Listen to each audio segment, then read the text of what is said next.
Breathe in and breathe out. Did you know that indoor air you breathe could be up to 5 times more polluted than outdoor air? Fresh Air Matters specializes in helping you create a healthy indoor environment by cleaning the air you breathe. They offer local plans and services that include air filter replacement plans, air duct cleaning, and many more. Go to freshairmatters.com, call or text 469-469-1852 to learn more about cleaning your indoor air. That's freshairmatters.com or 469-469-1852. Tell Steven you heard about Fresh Air Matters from the Back in the Day podcast to receive a special discount on air duct cleaning, air purifiers, and more. Again, tell him that you heard about it from Back in the Day podcast. Welcome back to the Back in the Day podcast. It's here, season 4. I'm excited. Haven't seen you guys in a while.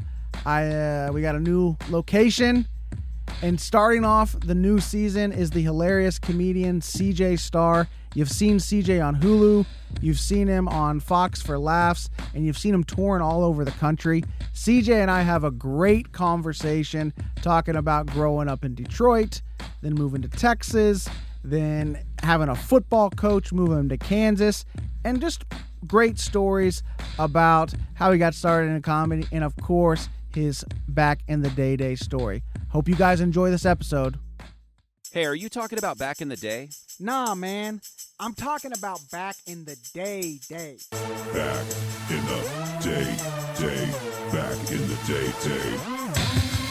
Back in the day. Back in the day. Joining me today on the Back in the Day podcast is my very funny friend, CJ Starr. How are we today, CJ? We are great. Thanks so much for having me. Yeah, man. I think we've had this planned for 2 years. Yeah, I know. You hit me up a long time ago. You're like, man, whenever you start recording again, hit me up. It's been a while since we recorded. We're back.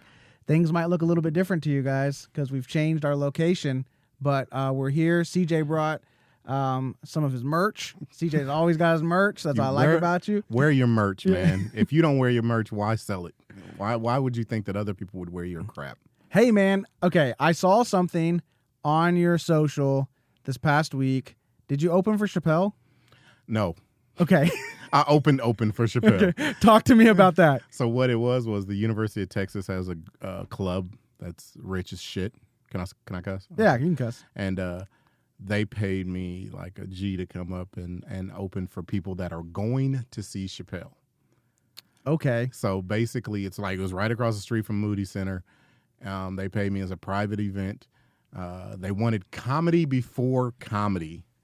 So they paid me, and basically they had a shitload of food and just rich people, and they wanted it. At first, when they told me, they was like, we kind of want it PG-13, and I immediately went up there and was like, you guys are going to see Chappelle, right? Like, this is what you want. And they were like, by the time they were like, nah, let's not. Let's just do what you want to do. And I said, hey, let's just do this.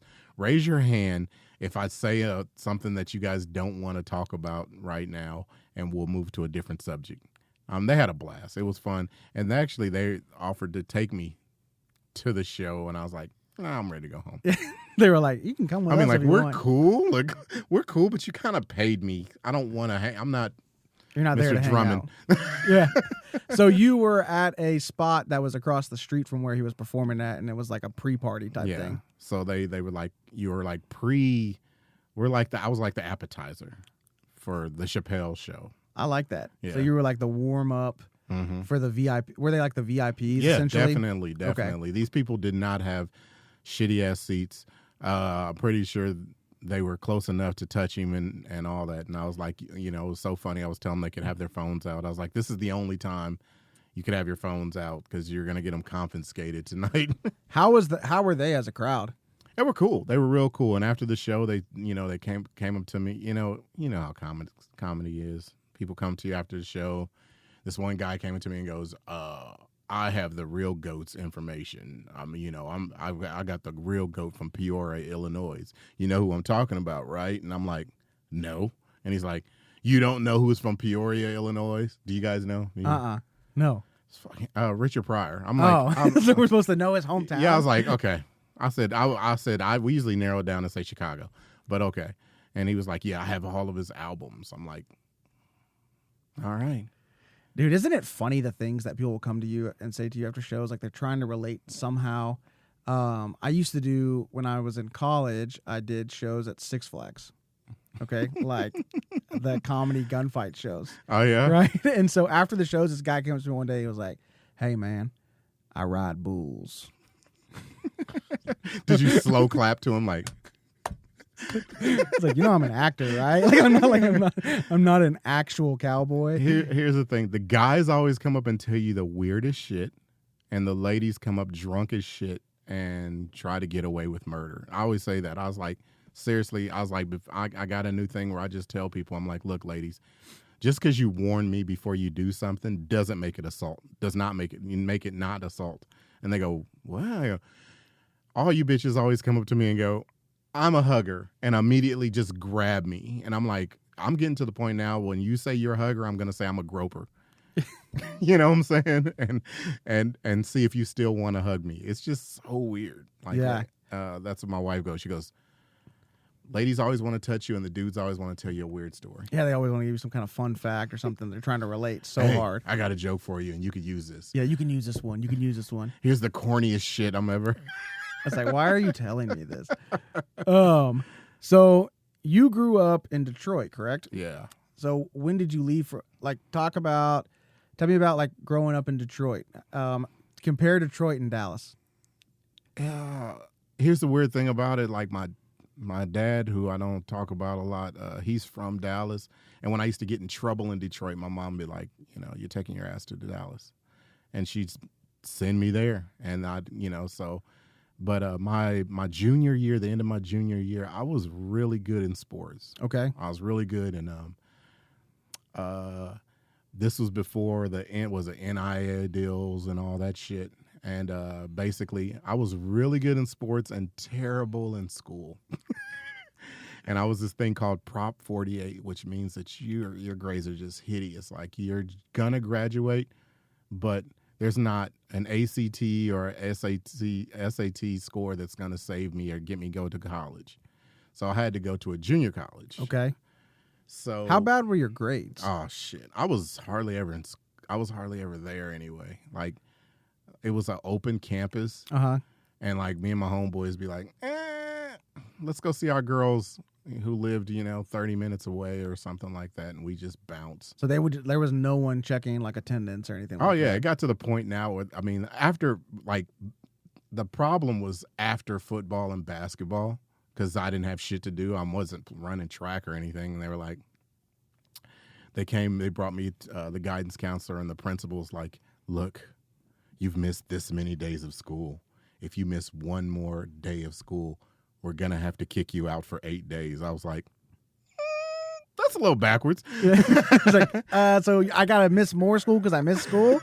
Yeah, but so Prop 48, so this school, it's a black university. It's Alabama A&M. They were like set it up basically like, hey, you're gonna go to a junior college, and there's a college in Kansas that just won the national championship in football and blah blah blah and all this stuff. And I'm like, all right, so I met with like 3 schools in Kansas and decided to go with this team that just won the national championship. And basically, they kind of cheated.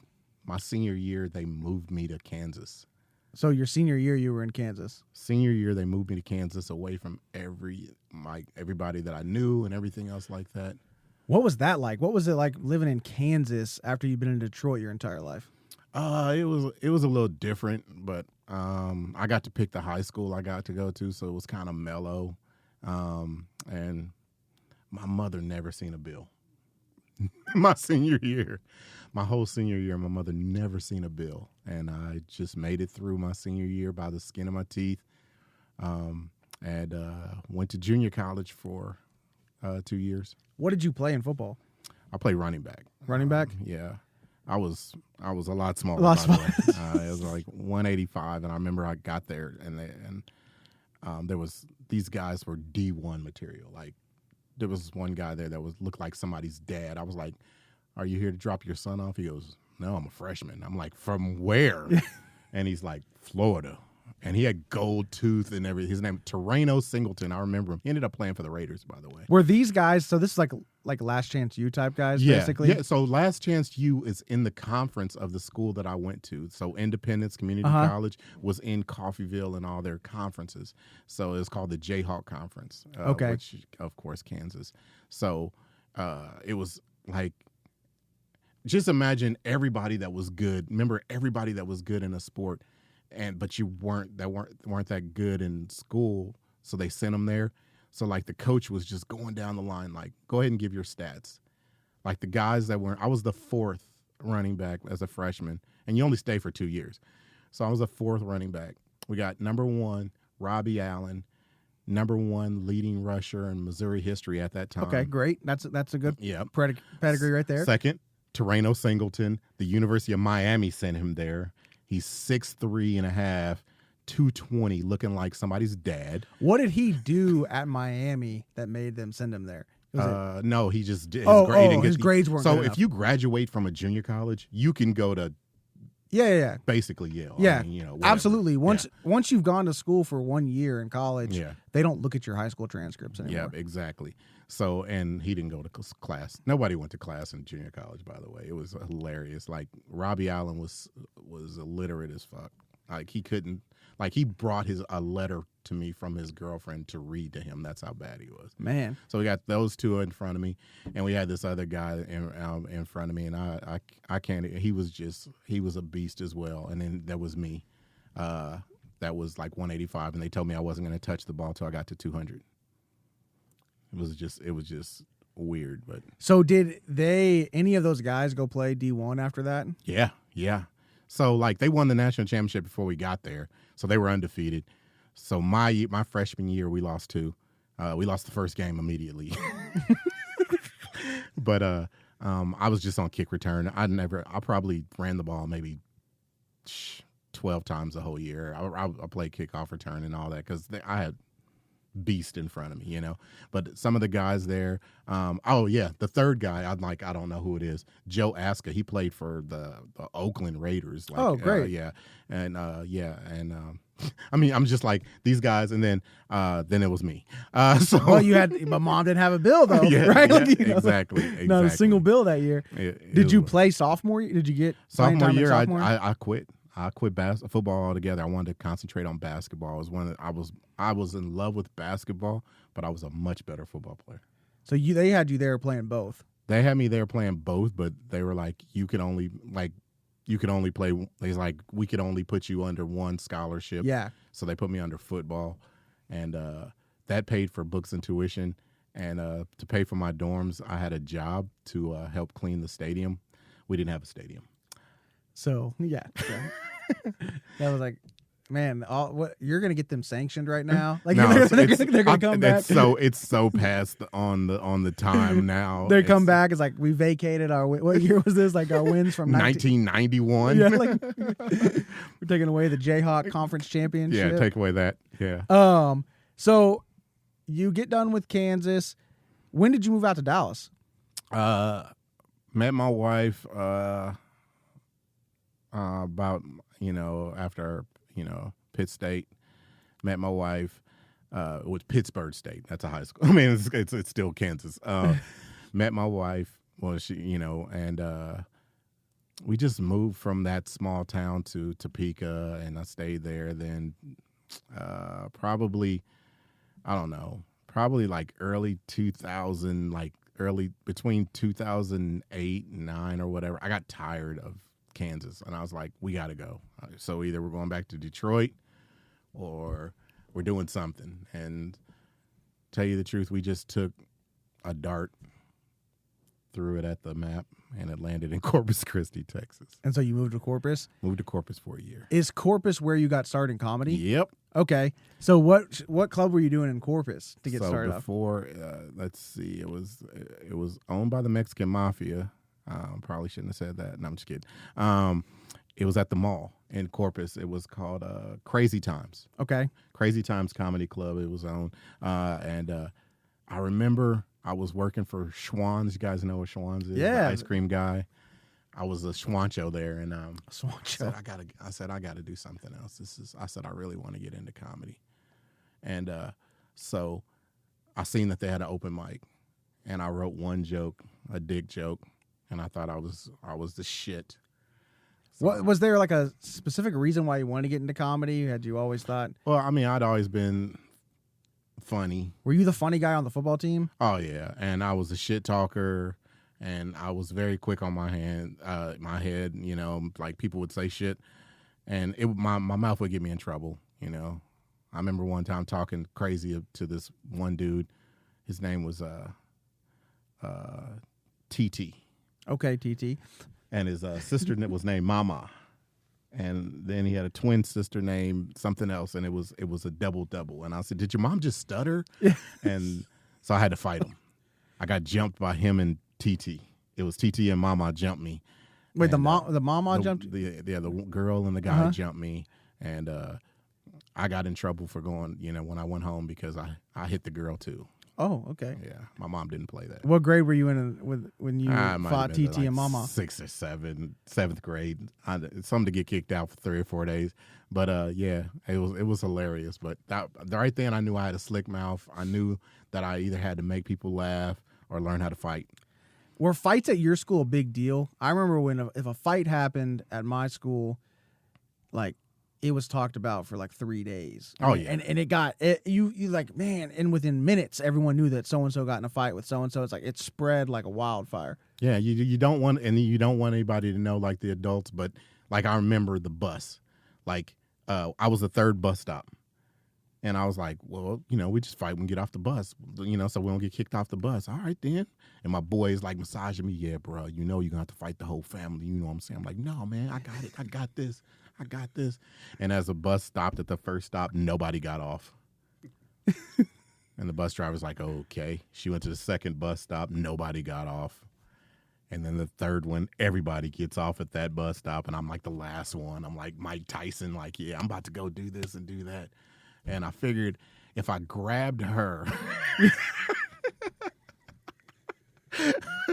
it was just a weird fight, but it was hilarious because I ended up dragging her back on the bus because I felt like I was fighting more than 2 people, and got kicked off. So That's a good one. yeah, I've got kicked off the bus several times. I got kicked off the bus for singing "My Ding-a-Ling." Remember that song? I don't know that song. Have you heard it? Yeah, you gotta look it up there. All right, I'll look it up. Look it up, listeners. Look it up. My ding-a-ling. Okay, so you moved to Corpus. Mm-hmm. You do the first open mic. How'd your first open mic go? It was actually when I got there, they was like, yeah, this is not an open mic. It's a contest. You just have to enter it. And the winner gets to open for Kid Reed. Oh, nice. Yeah. So there's this guy, I don't want to say his name because he's a booker down in Corpus too still. And he was pretty much the shit down there. They were just expecting him to open up. And I beat him. On your first time? First night, I had 3 fucking jokes. He was pissed. And I ended up opening for Kid Reed. And Kid was cool, you know. Yeah. Gave me his number and everything. And I was like, any pointers? At the time, I was like, any pointers? And I'm asking Kid. And Kid was new into the comedy game himself. He was just like, you know, just be humble and blah, blah, blah and all this stuff. That's when I met Rick Guerra. Rick, his name Guerra? Nick Guerra? Rick Gutierrez? There he is. Yeah. Who told me I was like, give me words of advice. Yeah, don't cuss. And he goes up there, like I hosted. I did my time, not cussing, trying not to cuss. Then he goes up there and, hey, motherfuckers, how's everything going? I was like, ain't this a bitch? Did he give you his tip on how to write? Did he show you like his whole like diagram and everything like that? that? I didn't even ask for that. No? No. So I worked with him maybe 6-ish years ago at one of the Hyenas. And afterwards, he like sat down. He's like, you want me to show you something that can help you out with writing? I was like, sure, absolutely. And he gave me this whole like graph thing where he's like, give me a piece of paper, and like wrote out this whole graph. And then he put a topic up there, and then like, say you have this bit, and then you can like add jokes to it. It was actually, it was a pretty cool exercise. Was it like a spider where the ideas and then the legs come out to a certain kind thing? of, but it was more of a graph. It was so it was like I'll draw it later. Like, you know, like, Yeah. I'll show it. We'll put a picture of it on the post or something. Yeah. But yeah, it was actually a pretty good idea to kind of to section everything off that way. He helped you out, then he realized you weren't Mexican and was like, Yeah, he's like, throw the graph away. Don't let him see it. So you're open for guys in Corpus. Yeah, and then I met a guy named Los Cody from Dallas. His name is Carlos Cody. He's actually he stopped doing comedy, and he's a what is he, a track trainer now. He trains people like athletes and stuff to get ready for the draft and all that. Well, anyway, he comes out there with a cigarette hanging from his mouth, and he's like, "You ain't gonna be." You know what links up? I think of Chappelle when Chappelle was that Leroy talking about the wife swap or something, husband swap or whatever. Yeah. And he's like, get out the streets. Well, he was like that. He was like, you're not gonna be famous down here in Texas, down in Mexico. He said you need to come up to Dallas. So I asked my wife, I was like, let's move to Dallas. I really want to work on this comedy thing and everything. And she's like, you go up to Dallas, get a job, and we'll follow because I have a good job down here. She had a good job. My shit was just terrible. Were the Swan man. Yeah, it was just basically sales. So then I moved up to Dallas, found a job as a trainer for Virgin Mobile. Okay. Got her up here. Started doing comedy. Then I decided I really wanted to take a break and get back and get my degrees. So then I got my bachelor's and I got my master's and all that. And then what's your bachelor's and master's in? My bachelor's is in business. Management, and I got an MBA. So I just really wanted to make this more of a business, and I wanted to learn how to I really wanted to learn about business taxes and all the stuff that a lot of people don't know about business. Because I was looking at people and going, how is this person able to make this much money, or how use tax credits, and how are they able to make theirself a business? And I learned how to do it, and I started slow, and that's what that's all I do is comedy now. So yeah, how long did it take you to get to the point to where you were doing comedy full time? I put it like this, man. I probably could have quit my full job a long time ago. So like I've been taking a lot of contract jobs. Like last year I did, but I haven't worked since March. But I'm saying I could have quit a long time ago. Mm-hmm. But I always tell people you shouldn't quit jobs until comedy makes you. You know what I'm saying? Like you have no time for anything else. Like I'm a morning person. I still wake up at 8 o'clock in the morning and write jokes and like look at scripts that I could write or send out emails or, just make sure that I'm booked and still in rotation to certain things. So that's what I do. I just feel like comics think that they're like, you know what, I'm going to just do comedy. And then they just get super lazy. They think that they could just work nights and it'll be okay, and that's not it. No, there's a lot more to it. Hell yeah, man! It's so many. So I'm teaching this business class where at DCC where I'm just telling them, I'm like, let me show you what a day in the life is of me. A week of me, and everything. And they're like, damn, it's like that. I'm like, yes, it's like that. I'm like, a lot of my phone doesn't ring, like let's just be real. White male comic that have the same accolades that I have probably don't have to make as many phone calls as I make. Yeah, well, because your phone's just not going to ring off the hook trying to get people to book you. It's a sales job in a sense. It is, right? And you're your own business, you're your own marketing department, and you're constantly having to go out there and you're having to find work. And people forget that. They think it's like, oh, I'm going to go to open mics, or I'm going to, and people are going to find me. Yeah. And that's kind of like when I have 2 times that I've done comedy. So I did it from like 07, 08-ish to 13, and then I just stopped. I don't know why. I just stopped doing comedy. And then I came back into it in like modeling. 16. Definitely modeling. I was modeling for a while, Underwear. lot of shirtless pics. me just hanging out. A lot of shirt, a lot of hair, a lot of that stuff. And then got back into it in like 16 and 17, and it was a different mindset once 16 and 17 rolled around, to where it's like, okay, why don't you treat this the same way I'm in sales. I coach sales teams. Like, do it the same way. Follow up with people. Send out emails. Do a whole routine, the same thing that you would do as if you were going after a prospect for the thing that you're trying to sell, because essentially you are selling yourself. Exactly. I found myself yesterday. I told someone I was talking to, I told them, if you're doing this for a hobby, I'm not helping you.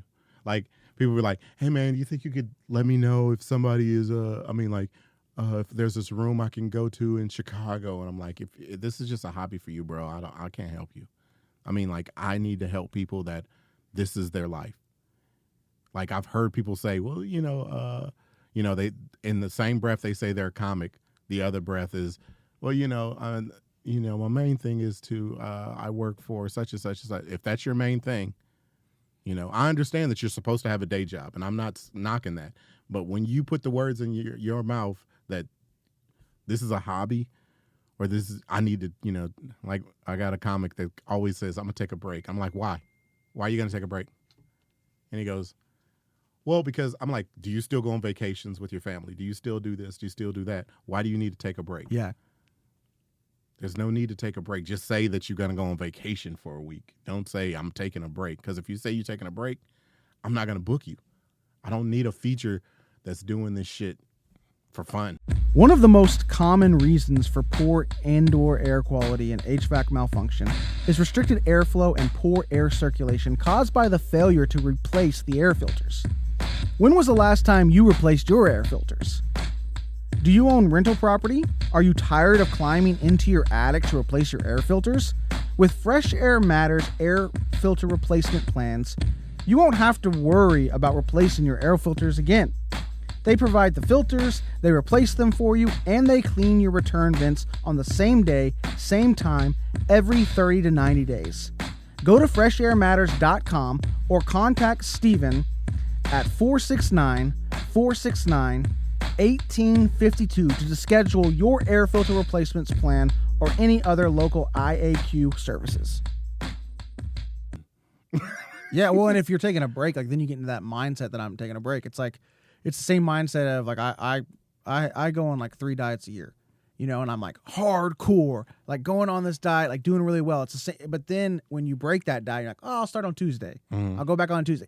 Tuesday never comes, right? Then you have like another benchmark of when you're trying to hit it. So if you have that mentality of that I'm taking a break, that break, you look up and you're like, oh, it's been a year since I've been on stage. Yeah, but like, oh shit, when's the last time I've done this? And then I'm telling you out of sight, out of mind. Definitely. Oh, absolutely. You know it just like I do. So like I'm not an open mic dude. So people, be like, oh, I didn't know I could afford you, or I didn't know I could do this, or I didn't know you was in town.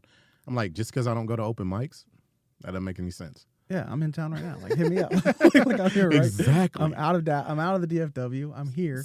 Man, I'm trying to help other people out. Like, I mean, like, if it's a job, like somebody's like, you could bring your feature and you could bring your opener, and it's a shitty pay. I'm like, really don't want to take people that are, I want to take people that are good, but at the same time, it's like, I don't want to disrespect you by saying, bruh, it's only going to be like, how much gas is it going to take you to get here? Because it might take that's how much money you get. Yeah, but sometimes you've got to go on those gigs, right? Because that's an opportunity for you to be out in front of a different crowd. So yeah, but that's how I explain it to people. I'm like, if you could still do, traveling with John. Yeah, John Stringer, awesome dude, love him to death. That's my guy.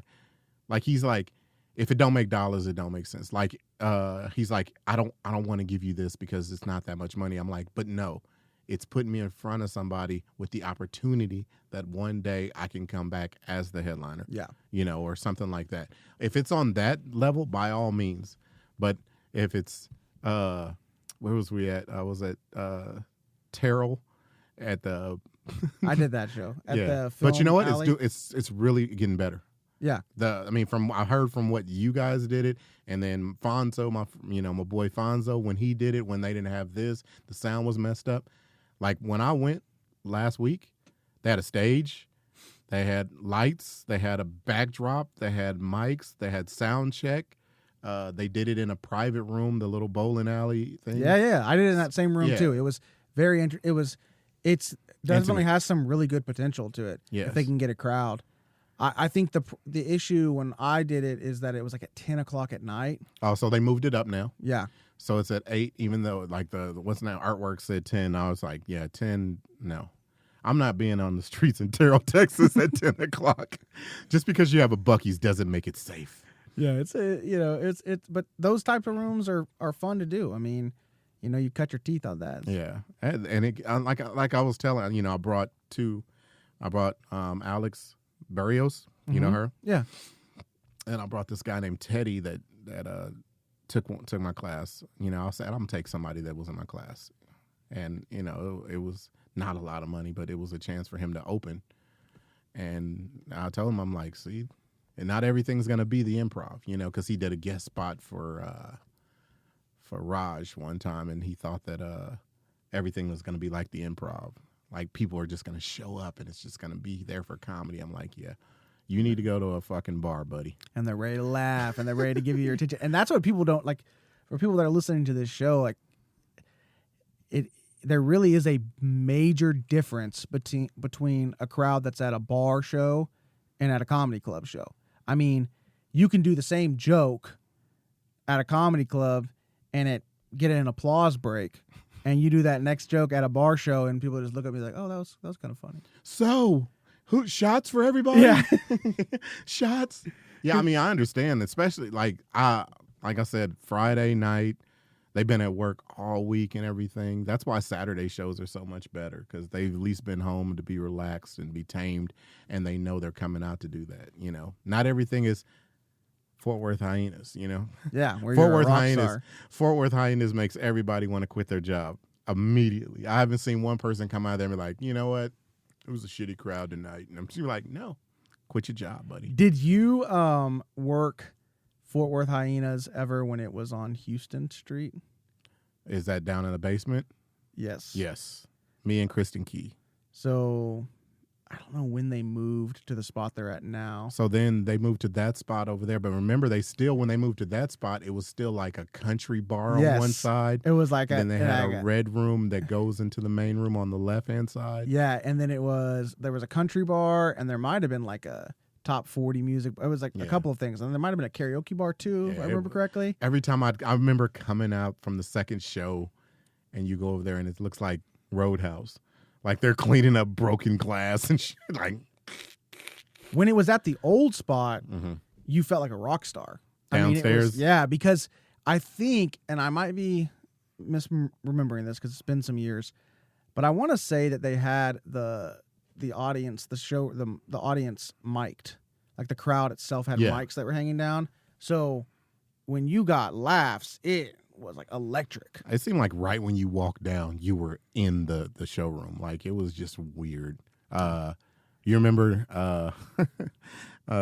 Arlington Hyenas? Yes. Arlington Hyenas. Did you ever do Arlington Hyenas? Yeah. So that was like right when you started comedy, right? Yeah, so that's when I came to Dallas. So when I moved to Dallas, there was a group of African American comics, and they called themselves the Comics, Comixx. And I could tell you everybody that was in that group, and like now it's like I'm proud. Like I'm one of the, and I was the young buck on that. It was me and this other guy named Gutta from New Orleans. New Orleans, you heard me, baby? That's all he kept saying, and he was there, and me and him were the young bucks. We were like 3 months in, and then we were in there with Lady Mozanne, Angela Walker was there, but she was one of the younger bucks. Marvin Michaels was the big dog. Yes. Where is he in L.A.? No, he so he has a master's degree in architecture. Oh, really? Fun fact. Most of the arts district is helped designed by Marvin Michaels. Nice. That bridge, that white bridge that's got all those, helped designed by him. And he wrote on, what was he, writer on some show? I forget what it was. A lot of stuff. And he was so matter-of-factly. I remember he said one of the funniest jokes I've ever heard. We were out taking a picture for the comics, and a car drove by, and it was beat up. And he said, God damn. I said, what? He goes, looked like she hit something and just kept hitting it. And I was like, I could not stop laughing. I thought it was the funniest shit that you could possibly say at that time. But him, and he's not doing comedy anymore? When he wants to. I mean, he writes. There used to be a writing group that used to be amazing, but it was like Paul Luther and all them that used to write for like Tyler Perry and all that. So it was Marvin Michael, Piper, D. Ellis, who's on the radio, The Man Cave. This guy named Black Larry. I don't think and it was Los Cody, it was me, and it was Success. He still does comedy. He's an older black dude. I mean, and it was Mama Michelle, and it was like, and Anastasia. I don't know if you know her, but it's just like, it was just a group. And Joe Fox, who moved to L.A. and now he features for I want to say Tony Rock or something. He features for Tony Rock every time he comes back into town. But that group, and what we would do is we would, like, if a comic was coming through or somewhere in the neighborhood, we would pick them up for Sunday, dirt cheap, and we would do a show at the Hyenas there in Arlington. So we would have a feature, MC, an opener, a feature, and then we'd have that person like Tyler Craig or just any BT type comic, and they would come through and we would just pack it out. It was really nice. But that's how I got started. But I know they didn't help me. I felt like the only thing that helped me is meeting everybody else, like going to Dean Lewis's class to learn how to write jokes. And then I actually got into another group, the Other Guys of Comedy, yeah. Which is a funny story. It's me, Tyson Pfeiffer, and Jeff Stahowski. And it's one of those things. I think we're just going to have a Behind the Music one day. And you guys had a good like little Facebook fight one time on like the DF. The only thing I remember about the Other Guys of Comedy, it was you guys, and then y'all were like having a battle or something with. So the fiasco in Frisco. Yes, yeah. With I forgot what that other gang was called, but it was Byron Stamps, Bobby Frisky. I don't remember who was the third one. It's a guy with a cape that they gave. A guy with a cape. It was a guy with a cape. I don't know, but it was a great. Oh, was it set. David Jessup? David Jessup was there, but he. But wasn't that's the when one he to was come. doing the Steve. It's awesome. Yeah, Steve Awesome, when he did the Steve Awesome character. So they set up the stage to make it look like a boxing ring. It was pretty dope, and that's when I met Evan Andrews that night, and we became good friends. The weather guy. Oh, really?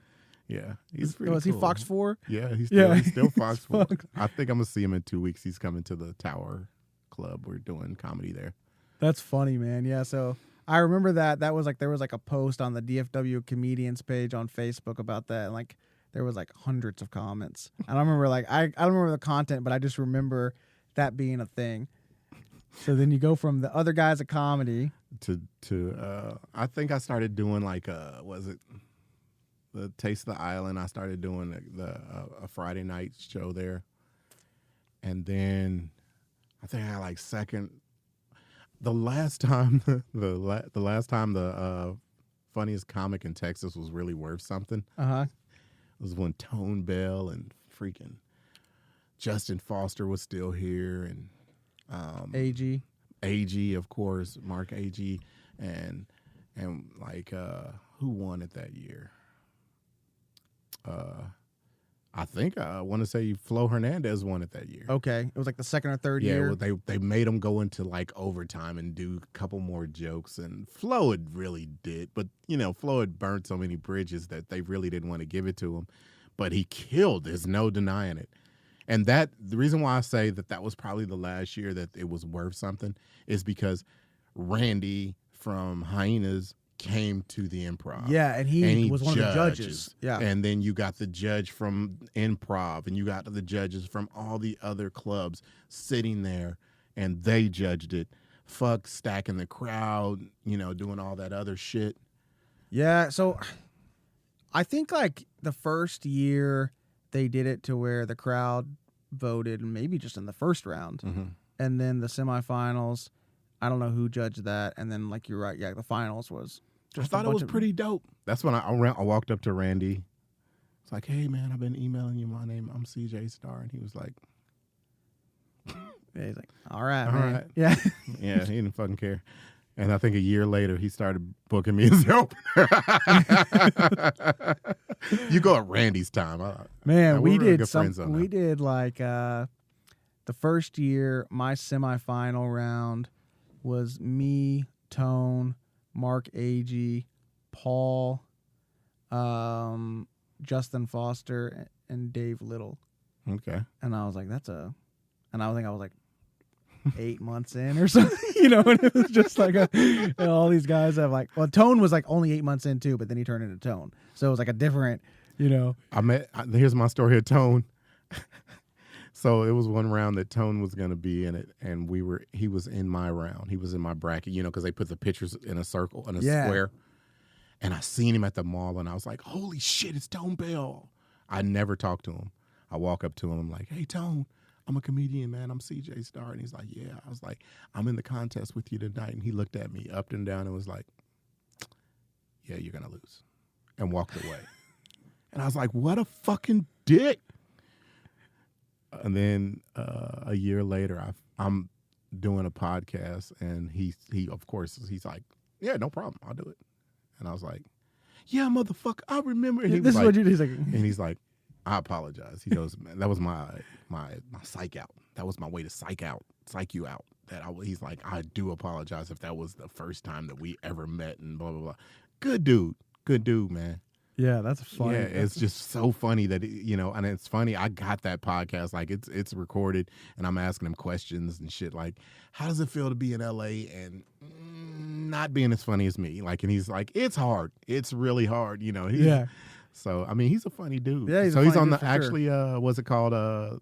Survival of the Thickest on Netflix. It's a new show that just came out a week ago.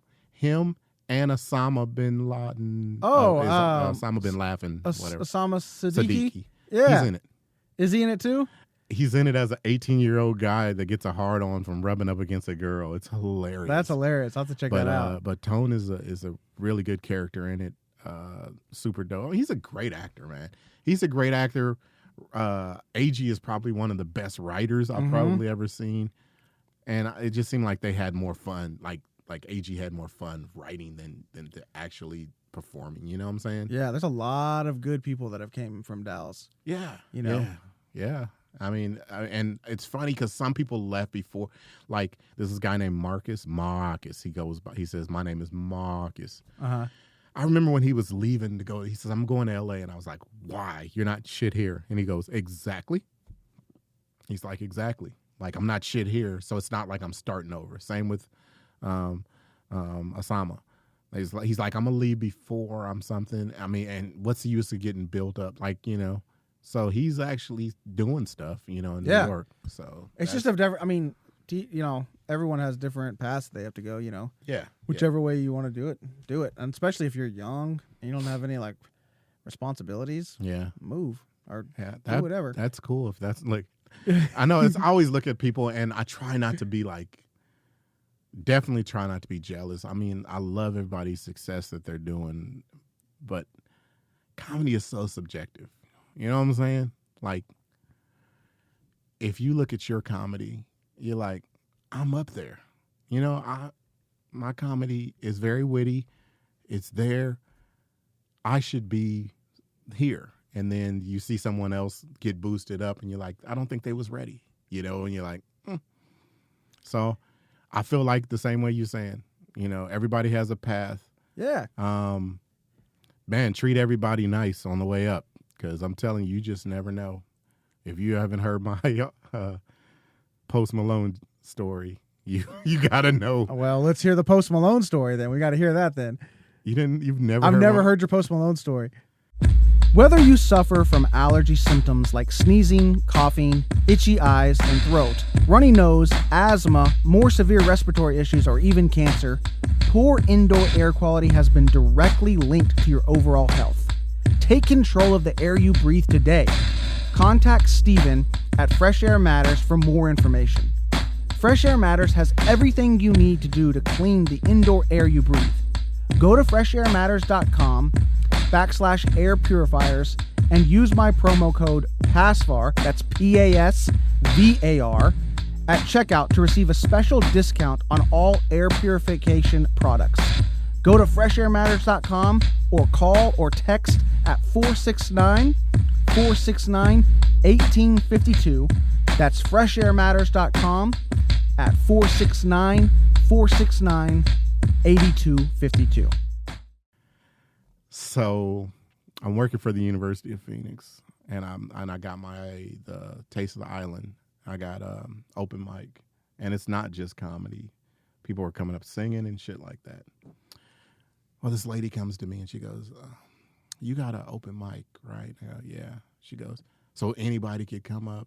"Yeah." And I was thinking that she wanted to come up. She goes, "My son, he wants to get into music." And I was like, "I'm a comedian. I don't know what to tell. I mean, he can come to the open mic." So she goes, "I could bring him." She goes, "He's not quite 18 yet." I go, "It's okay. As long as you don't have any problems with him learning words and shit." So she brings this little scraggly little white kid. I swear he looked mixed, though. This motherfucker's hair is like afro long, and, and he's just quiet as shit. And he sits there through the whole thing. People coming up singing and all that. And I come up to him afterwards, and I was like, "Thanks for coming." I was like, "So you think you could do it?" And he goes, "Yeah." He says, "I've just never been in front of people." And I said, "So what type of music do you do?" He goes, It's just different." I said, "Is it hip-hop?" And then he's like, "Yeah, it could be hip-hop. It could be this or whatever." I was like, "I tell you what." I said, "This is a Caribbean bar." I said, I heard you taught yourself how to play an instrument." He said, "I know 5. And I said, "Bring a guitar. Sing No Woman, No Cry." And he goes, "I can do that." I said, "Come next week. I'll put you up." Next week comes, he comes, and I was like, "Give it up for Austin." He walks up there and fucking doesn't even look up, puts his bike in, sings No Woman, No Cry, fucking flawless. I'm like, holy shit. I'm like, "Hey man, so I got a show at the at the Arlington Hyenas." And I was like, "Instead of me having a DJ bring me up, I want you to perform in front of a lot of people, more people." He goes, "All right." So he comes to the Arlington Improv like 2 weeks later, dressed the same, in front of a whole bunch of black people, sits down, sings No Woman, No Cry, flawless again, like gets a standing ovation. You could barely hear him. He goes, "Ladies and gentlemen, CJ Starr," and walks off stage. Because he brought me up, right? Yeah. So I go up there. I'm like, "Give it up for Austin." I was like, "He's only like fucking 17, taught himself how to do this." And I go, I think I joked about him looking mixed. I'm like, I was like, "I don't know if your mama told you, but I think your daddy might be the milkman." He's fucking with him, A fucking, I'd say a year later, year and a half later, she fucking hits me up and she goes, "Oh my God, I'm so excited. You see Austin's song is #1. I'm like, "Austin who?" She goes, "My son." I go, "What song?" I thought it was going to be country or something. She goes, "No, White Iverson." I said, "Your son is fucking Post Malone?" She goes, "Yeah, his name is Austin Post." So he goes, he changed his name. He got it on, got famous on SoundCloud, and White Iverson, and broke all kind of records and shit. And like we started still staying in touch and everything. This dude starts fucking blowing up. And I was the first person to give him time. And every time I see him like on Kimmel, and they're like, "How'd you get started?" I'm like, "Come on, motherfucker. Taste of the Islands. Taste of the Islands. Oh, just SoundCloud and blah, blah, blah." I was like, "Oh, "Son come of a on, bitch." Austin." So I win the spot on the Kenan Thompson's ultimate comedy experience or whatever. And one of the things is we get to go to see Saturday Night Live. Musical guest, Post Malone. So I go to see Saturday Night Live. I see him perform and shit. I'm like, all right. We go to the after party, which is fucking amazing, by the way. That'd have to be a whole nother episode. We walk in. I mean, he's in. We already in there. And he walks in with his fucking entourage. I walk over to him and look right at him, and he goes, CJ, holy shit. Grabs me, picks my big ass up. Hey, guys, this guy is the guy that got me on stage for the first time. What the fuck was that place called? And I was like, Taste of the Island. He's like, yeah, it was a Caribbean Grill, man. I sung One Woman, No Cry. He remembers all this shit. We take pictures. He gives me his phone number and all this shit. And he's like, we definitely gonna hook up when I come through Texas. And I'm like, okay. And I sent the picture to my wife, and she goes, full circle. That's unreal. Yeah. So, because he's from Grapevine, right? Yeah. His dad, I guess, was like super, like, I mean, his dad was super rich, but his mom, like, they got divorced or something. His dad did something with the Cowboys and shit like that. But it was amazing. It was a awesome, just a whole venture was just great. And he remembered. I've never called him or used his number or anything like that. I told him, I told his mom when he comes back through, I guess he's coming in like October or something to do a Posty Fest. I said, I'm going to hit Austin up when he comes through. And she goes, please do. He'll be happy to hear from you type shit. And I'm like, okay. And you're like, can we get him to perform at Taste of the Islands? No. For one, just like little pre-show party at the Taste of the Islands. No, to tell you the truth, I think, because he likes to comedy, he likes comedy and all this shit. So I want him to do like a, with this Posty Fest, I would love for him to do like a comedy festival. Jimmy Kimmel's they're always talking about this, that, and that, and all that shit. Fuck it. Like, you know what I'm saying? Get to the point where you do a comedy thing. So yeah, absolutely. It was super dope. So it was just a good experience, and got to meet a lot of people that night. I was just taking pictures. It's funny because my daughter loves Post Malone, so I tried to FaceTime her. She didn't answer. I was like, I bet you won't answer ever again. I know you missed out, girl. All right. So name of the show is called Back in the Day, right? So each season I focus on one topic to where I get people to tell me a couple stories from it. And this season, I'm focusing on stories about the most trouble you ever got in, right? Like a story about the most trouble. So I want to start with, do you remember a story from the time you got in trouble the most at home? At home? Yeah, from parents. I was about to say, because I've been to jail before. So. We'll get there. We'll build up to that. The most time I got in trouble, and it wasn't my fault. I have a brother and two older sisters. Okay. And they didn't let me play. So the girl, so it's my brother who's the oldest. Then I have two older sisters, and the youngest of the two oldest passed. But she was 4 years older than me. So when she was a senior, I was a freshman. Okay. So. But just imagine us all younger. They didn't let me play with them. You know what I'm saying? They're like, he's a kid. So they did weird shit. They was hanging on a chandelier in the other room, like taking turns swinging on the chandelier, and they broke it. Okay. And I'm talking crashed to the thing, crashed it, sheetrock off the everything. Okay. And my brother had an idea. He called me in the room and he goes, look, you need to tell Mom that you did this because she loves you more than all of us, and you won't get in trouble. What age were you at this? Maybe 5. Maybe 5. Okay.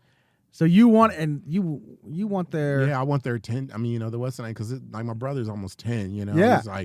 He's and he's hyping me up. You are the favorite. Mom loves you more than all of us, So you got to tell her you did it. So okay. Mom comes in and goes, she goes, what the fuck happened? And I'm like, I did it. She goes, "You didn't do that, did you, baby?" Not my baby. My baby wouldn't do that. And I said, "Nah, I didn't do it." And then they all got in trouble. And then like a week later, I got in trouble for burning the carpet. I was playing with a lighter and burn it, and that's probably the most. I mean, wait. What do you mean you burn? Like, how bad did you burn the carpet? So, you remember the white shaggy carpet? Yes. Like, I was playing with a lighter. I don't know where I got a lighter from. So I would just like light one and it would just catch on fire and I'd put it out. I just kept doing that. Then one, I was like, and it said, and I was like, you know, and I just moved the coffee table over. So the coffee table that's supposed to be like this, I just moved it like that and fucking went to bed. You think you're so like slick when you're a kid? Like, yeah, my mom just like, came. My mom immediately came in and goes, "Who moved this shit up? What is that? Who burnt this shit?" And then what did you get? What happened to you? Whooping. I was raised by the whooping. So you got a whooping and that was it? Oh no. You want to play with matches? Blah blah blah. I mean, like she brought that shit up for a year. I was like, "Look, Barbara." I'm just kidding. Yeah, real tough. Like we're done with that. Yeah. All right, I light things on fire. Okay, you understand that? Yeah, she definitely. I don't even call her Barbara now, but that's hilarious. Look, Barbara, we should be beyond that. I tried that on my wife by going, like, I got in trouble for something, and I'm like, she brought the shit back up. I'm like, how long am I going to be in the doghouse on this? Yeah, and you're like, why are we living in the past? I'm like, I've already gotten in trouble for this, and I've said I'm sorry. Like, there's nothing else you could do. If you're going to continue to bring this up, you know what's going to happen between us? She goes, what? I was like, nothing. I'm probably just going to go through it again. I'm probably just going to say sorry and ask that's for what I've forgiveness. been looking for the past 10 minutes. That picture? Man, how different does he look now compared to... Just more facial tattoos. More facial tattoos? Yeah, and he's kind of got a little mullet thing popping off. Then I sent this to my wife and told her she better be on her P's and Q's right there, baby. Okay, so you burn the carpet. Mm-hmm. That's probably the most. That's the most trouble for?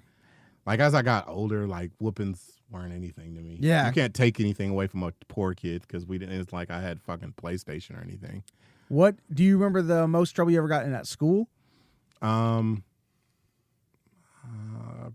Probably for singing My Ding-a-Ling. Singing My Ding-a-Ling? What happened on that? So you're singing My Ding-a-Ling, and then I was all the way in the back of the bus, but I was singing it so loud it probably could have been like, and everybody was just cracking up. And it's a nasty song, but it's a nasty song if you're a kid. Yeah. But he's just singing My Ding-a-Ling, and I basically had the whole bus going. And you were like I screaming go, my, and they go, Ding-a-ling, my Ding-a-ling, I want to play with my, and they go, Ding-a-ling, and it's, I got kicked out for like 9 days. They gave you 9 days of the bus or like suspended? I was suspended for school for 3, and I was off the bus for 9, which is, equivalent of 2 weeks. So my mom had to take me, which she's like, that takes time off of work for me because I have to miss one of my jobs. I was probably living in an episode of Good Times, but at the same time, it was cool. I think it's funny. Like, I imagine like a school in Detroit, maybe it's a little bit rougher, and like they gave you 3 days for singing My Ding-a-Ling. Like, I feel like there's probably like there's other fish to fry here, there's buddy. other things going on there besides the guy singing a loud song. Oh yeah, that's like some bus driver, white kid suburb bus shit. driver's like you. I was like, I'm sorry, and she's like, no, I'm gonna think about it. If I think about it, and I was the whole night I was like, fuck, I hope she doesn't, get me in trouble. And sure enough, at the principal's office. That your story kind of reminds me of like singing that song. Like reminds me. Did you ever play like growing up like the penis game? No, what's that? You don't know what that is? Okay, so that's like where you're hanging out with friends, and if I say penis, you have to say penis louder than what I said, how I said it, and you just do it. You basically are trying to one up the next person. So you're in a crowd, like we did it in class, you do it in a cafeteria, whatever. So it just ends up that someone eventually is just screaming the word penis. So you're just trying to one up the next person. So you're saying like if I say penis, you say penis, and then someone else would have to say it higher? And then have to say it louder. Yeah, so like penis, penis, penis, and they have penis, to keep penis. Yeah, until like someone's like screaming it basically. So did you go to white school? Yeah, pretty much. Yeah. I seem like I will say the difference between Detroit schools, and I remember going to Kansas and they played that game where you gotta, poop, poop, yeah. and I'm Or like Bloody Knuckles. Like Bloody I have Knuckles. scars on my knuckles from playing Bloody Knuckles. In I was like, sixth this grade. is definitely some white shit. Oh, I was yeah. I'm like, we don't play that shit. Well, that's why my ding-a-ling, I was like, that's a white kid school punishment. Yeah. Like they're not like like I would think that. And they didn't have anything else better to do. Like I said, I want to. So the schools are named after like terrible presidents. Which one did you go to? The middle schools are named after terrible presidents like Jefferson, Madison, Lincoln, back to back. And then the elementaries are named after like people that like writers and shit like that. Like, cause I remember going to Louisa May Alcott, and I don't even know who the fuck that was. And we were like the Road Runners. And then they split us up after that, and that's where it kind of got gang related. Like, you went to Lincoln, fool? I go to Washington, Jefferson, and I went to Madison, and then so I was like at the outskirts, so Pontiac, I remember the high schools, it was just like, seriously, you would get beat up if you was dating a chick in a different side of the neighborhood and you had, Pontiac Northern shirt on and your Pontiac Central area. It was pretty rough. So it was okay, we'll beat you in football next year, buddy. No, it was like, we're about to beat your ass right now. We're about to beat you. We're about to beat you in life. Yeah, we're about to beat your ass. We're about to beat your ass in life, buddy. So no bloody knuckles or anything. Yeah, like no that. bloody knuckles, no penis. Like we would do. Our big thing in high school is that we would do this thing where we would ooh. What is that? All right, I'll tell you about it. So we would go. One of us would go, oh, and then we would all do that. And then so it would make the teachers come out thinking something bad was happening, and they would get on their walkie-talkies and freak out. Our goal was to do it enough until they put it on the announcements and said you were no longer allowed to owe in in lunch. Then you would change it. And they said they were like, no more oohing in lunch. That was the type of trouble we were getting in. Basically, we would drive home in the car that our parents bought us, and we would ooh a lot and say penis loud. That was our shenanigans. Okay, so burning the carpet, singing my ding-a-ling. Yeah, singing my ding-a-ling. Okay, what you said, are you want to tell your story about the worst time you got in trouble with the law? So, I mean, I don't think it was my fault. Okay. Allegedly, the time that you allegedly got in trouble with the law. Like it was so there was a guy in the neighborhood that was pretty much selling dope. Okay. But Wait, how old were you? I was about 16 or 17. 16 or 17? And he sold dope in the neighborhood. And then he would have a wad of money all the time. And motherfuckers like to hang around the dope man. He had a BMW. Okay. It probably was not the year of this year to have the BMW. I mean, it wasn't like it was a 1990 BMW in 1990. It was probably like an 86. But he had he had a BMW. He had a wad of money and all that shit. And everybody just wanted to be like the dope man. And it was one of them things where he was like, hold some dope for me. And I said, I don't want to hold no dope for you. And he was like, hold some dope for me. I was like, shit, just put that shit up there in that boot. I never touched it. And then we used to throw parties and shit. We used to throw wild-ass parties, pajama jam parties and shit like that. And there was a girl there that was like 16. She was a runaway. She had ran away to come to one of our parties. So this was before the party. So she ran away. She planned to fucking come to the party. So she was at the house already. But she was at the house, and one of her friends has found out that she was at the house. So the cops came to the crib looking for her. And I was like, shit, she ain't my chick.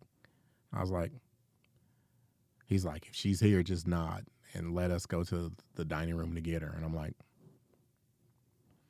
and they fucking went through the dining room. But as they came back through, they was like, you smell that? And I was like, smell what? Because I didn't let people even smoke in my house. You know what I'm saying? And he's like, nothing. I was like, So this is like Martin Luther King weekend. So like Monday, you're not supposed to go to school because of you weren't supposed to go because of Martin Luther King Day. So we had a pajama jam that Sunday night to Monday. And then, I don't know, man, like I would like to say some chicks never left. And then I think Tuesday when we was all supposed to be in class, they kicked in. And I don't want to get nobody else in trouble. And they was like, is there any dope in this house? I said, there might be. And everybody was looking at me like, what the fuck? I was like, yeah, there might be. I don't know. I don't know what it is. You know, I said, it's just up there. And I showed them where it was at. And they were like, holy shit. And it was like a lot of crack. A lot? Okay. It was a lot of crack. Did you never look at it before? No, I never touched it. Because you just put it in that boot or whatever you said. I was like, put it in the boot. At the time, you remember back in the day, the hiking boots were really popular with the fat boy shoestrings. Uh-huh. They took my boot. They confiscated one boot. So they're like, this is like the most dope that we've seized in a long time. And I'm like, I think it was like $78, $20 rocks. And I don't know. I was like, well, my fingerprints aren't on it. And they're like, well, it's either yours, your roommates, you know, your mom's. I'm like, oh, it's mine. I was like, I'm not going to get in trouble. No yeah. one's, you know. Because you're what, 17 you said? Yeah, I'm 16? like a kid. No one's going to. Then they would put up there that I was the biggest drug dealer in the history of what's the name. They arrested me like a grown-ass man. And I was like, they're going to send me to a camp. I'm probably going to go to like one of those little boot camps. Mm-hmm. Shit. The judge tried to throw the book at me. The judge the whole time, I kid you not, the judge was like this the whole time, just like, and people were talking. They're like, this guy has a chance to be, you know, get out of his bad neighborhood and actually make it in sports and blah blah blah. He's like this. He's like, are you guys finished? And I had a paid lawyer. I paid, you know, my mother had paid a lawyer, and he's like, he's talking to the lawyer, and the lawyer's fucking going off on him. You haven't been fucking paying attention the whole time. and the judge is like, I could have you in contempt of court. He's like, no, you're not paying attention. We're trying to make sure that this guy gets the, you know, that you know that he is not a drug dealer and blah, blah, blah. And he goes, you're not a fucking expert. And in that moment, you're probably like kind of hyped up because you're like, yeah, get him. But at the same time, you're probably like, chill a little bit. I still didn't know. I'm like this. Just like watching. Like, I'm like, wow, this is First 48 Live. And then he's like, you're not an expert. We're going to send him to the experts. We're going to send him to RDU, which is like a rural and direct diagnostic center. So for the people that's never been to jail before, this is what they do to criminals. It's called, they send them to rural and diagnostic. So they sentence them. Okay. And he sentenced me to a lot of time, like 7 to 25. And I was like, oh, I could do 7 to 25 months. That's not shit. He goes, he's talking years. And I said, but I'm a kid. And he's like, yeah, it's like your first offense, right? Yeah. You had nothing else that So you'd ever done? He gave me 7 to 25. And they sent me, he's like, we'll send him to the experts and find out. So they send you. Send you to the experts for what? To see like if you've done. To find out if I'm bullshitting or whatever. So they have 120 days where they basically send you to prison. And they put you in a room, and there's no prison for 17-year-olds who never, first offense, ever got in trouble. They put you in there with murderers and rapists and everything. And I had never been away from home. And I was in jail. And I was scared as fuck. And you see a psychiatrist, you see like a counselor, and psychiatrist, a counselor, and somebody else, and they decide if you're like crazy, or if you're violent, or if you're gang related. They decide all that shit. That you do a whole bunch of fucking stupid ass monkey tests, like put this box in here, do that, do this shit. Then you meet the counselor, and the counselor's like, fuck. He opened up my sheet like this, and it's one sheet. He's like, you got 7 to 25 years, and you got one piece of paper in here. He goes, I know people that's got 2 years that's got paper this thick. He goes, was you fucking the sheriff's daughter? I said, no. He goes, huh? So the whole time, the whole 120 days, I'm scared as fuck. I get back. I mean, then they call it a callback, where basically they basically call you back into court and be like, nah, you good. Or like, they gave him too much time. Like, they basically overruled the judge. And they overruled the judge and said that he gave me way too much time. So after that 120 days, you were done? Shit, no. I still did time, but I didn't do as much. That's why, like, there was a little gap between the 17. Like, I didn't go to college till 19. Like, I damn near almost did, like, seriously, almost 2 years. Wow. They make you do half of the bottom number, so they knocked the bottom number to 5. And they put me in a minimum security facility where I was in jail. I had a felony, and I was like, my life is fucking over. Nobody's going to fucking want me to go here. Nobody's going to want me to go there. Then I got out, got on the straight and narrow. Was your charge possession with the... So here's what intent to sell or something like that? Possession with intent to sell, but here's what really fucked me. I was 680 feet from a school zone, which is the definition of like a B felony. Okay. Which that's attempted murder. Oh. Yeah, B felony is attempted murder. A felony is murder. So they basically gave me that. So they thought that they would narrow my shit down to 5 to 25, which they did, so that I would do 2 years. And they figured I would never get out, though, on my first time seeing the parole board. I seen the parole board, and I had that same one piece of paper in my file. And it was a white lady, 2 white dudes. They looked at the shit, and the guy goes, see, this is the shit I'm talking about right here. He said that. He's like, this guy's been in jail for 2 years. He was 17. He's like, look at this shit. He's got one fucking piece of paper. He was like looking at me like I did. I was like, he's like, look, I don't normally tell people this, but I'm going to tell you this. I'm going to fucking let you out. If you get so much as a jaywalking ticket, you will come back and do all of that back number, which is 25. Do you understand me? I said, yes, sir. Got out. I was probably on parole in a year. I was probably had paper. After the 5 years, you can get it expunged. Mm-hmm. I got it expunged. It never happened. I went back to court, got everything taken off. My arrest record, all of it's gone. And like, if you look it up, you can't even see none of this shit. It was the weirdest shit. And it was one of those experiences where I try to tell my kids and other kids, and like, I talked to Boys and Girls Club, like, look, hey, they ain't playing with us. They will throw the fucking book at you for some bullshit, you know? And they're like, there's no way. Like, people didn't believe me. Like, my grandmother thought that I was in school. She goes, I came back from jail, and she's like, how's school, baby? It's like, I wish I was in school. No kidding. Prison. It was minimum security, so it's no fence. But if you walk out of bounds, they could shoot you. And it was just super weird, bro. What was your day-to-day like? In jail? Yeah, give me like a rundown of a day-to-day in prison. Wake up, you hear, they click the lights on and yell, reveille, reveille, reveille. You get paid $1.25. You get a job. You got a job.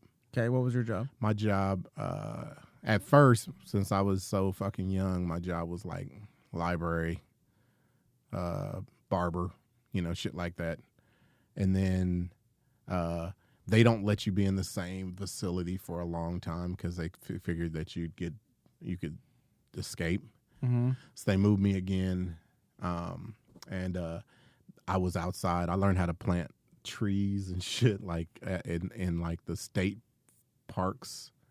Like, I learned how to use that big spade tree thing that digs trees up, pulls it up, and moves it. And it's so weird. Like, people ask me, like, how did you learn how to cut hair? And I'll be like, Prison. And they're like, how did you learn how to plant trees? I'm like, How did you learn how to do oil changes? Like, I knew what grown-ass men knew shit. By the time age 19, I knew shit about everything. Yeah, you're like, this is my pre-college college. Yeah, so they wake you up every morning. Like, you hear reveille, reveille. You get up. You have to get dressed. and go to work, but you have to go to breakfast and like shit's cold. Like, you know, they have a cafeteria you walk through. You know, you get your food, you eat. Then they give you a sack lunch with your name on it. And then they put you, basically I'm telling you, it's kind of weird. So basically these city people that work for the city would drive up in trucks, and they have these like dog houses in the back of their trucks. It was cold as shit. And we would sit inside the dog houses until we go wherever we're going to work for the day. And we might, you know, be picking up trash. We might be planting a tree. We just had to pay attention to them dudes. And to me, it was bad. It was a bad experience. I mean, it basically taught me about respect and shit like that. No kidding, dude. Like, I don't think anyone's like, yeah, man, prison was a good time for me. Prison was okay. Yeah, you're like, you said like, and I seen people get out and get right back in though. I'd be like, fuck.